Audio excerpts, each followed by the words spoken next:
நீ இல்லாத நாளெல்லாம் நாளாகுமா? நீ இல்லாத வாழ்வெல்லாம் வாழ்வாகுமா? दोषी मन, गिल्टी कॉन्शियस। उत्पत्ति 3 अध्याय का 10वां वचन। उसने कहा, मैं तेरा शब्द बारी में सुनकर डर गया, क्योंकि मैं नंगा था इसलिए छिप गया। आदम कहता है, मैं नंगा होने के कारण छिप गया। आदम और हव्वा परमेश्वर के विरोध में पाप किया। शैतान के वचन को सुन के परमेश्वर को आज्ञा नहीं माना। जो फल को मना किए थे उस फल को खा के पाप किया। पाप करके पहले उसने क्या किया, वो लोग अपने आप को छिपा लिया, क्योंकि उस दोष की भावना के चलते वो डर हो गया। वो डर के चलते दौड़ के वो छिप गया।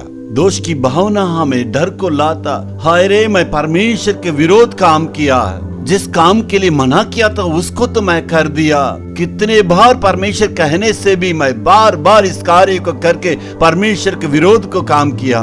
एक दिन मैं ठीक रहता हूँ, दूसरा दिन मैं गिर जाता हूँ। यही मेरा जीवन का आदत है।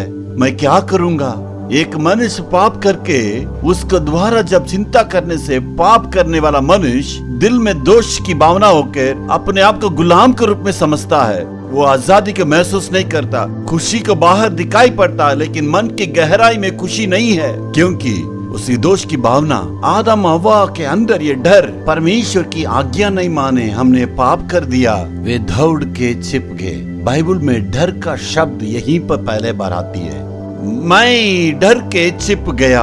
परमेश्वर से दूर करके अपने आप को छिपाने के लिए पाप दूसरों को गुलाम बना देता है। पाप करने के बाद ये आदम और हव्वा को क्या करना चाहिए था?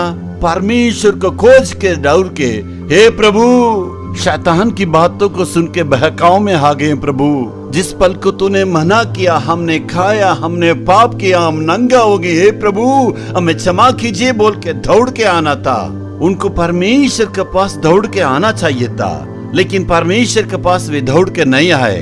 अपने आप को पेड़ के पीछे छिपा लिए। उनकी दोष की भावना उनको छिपा कर रख दिया।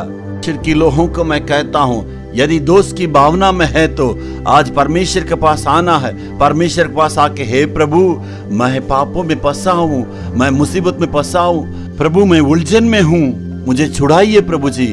मैं इसके बाद आजाद होना चाहता हूँ, गुलाम नहीं बनना चाहता हूँ। ऐसे अर्पण करेंगे तो परमेश्वर अपने लहू से धो के पवित्र करेंगे। सभी मनुष्यों को प्रकाशित करने वाला यीशु सच्ची ज्योति है ना, वो आपको ऊंचा करेगा। आपका अंधेरा दूर होगा, आपका डर दूर होगा, आपकी सारी बातें दूर होगा। परमेश्वर आपको ऊंचा करके महिमा करेगा। हालेलुया, स्तुति हो।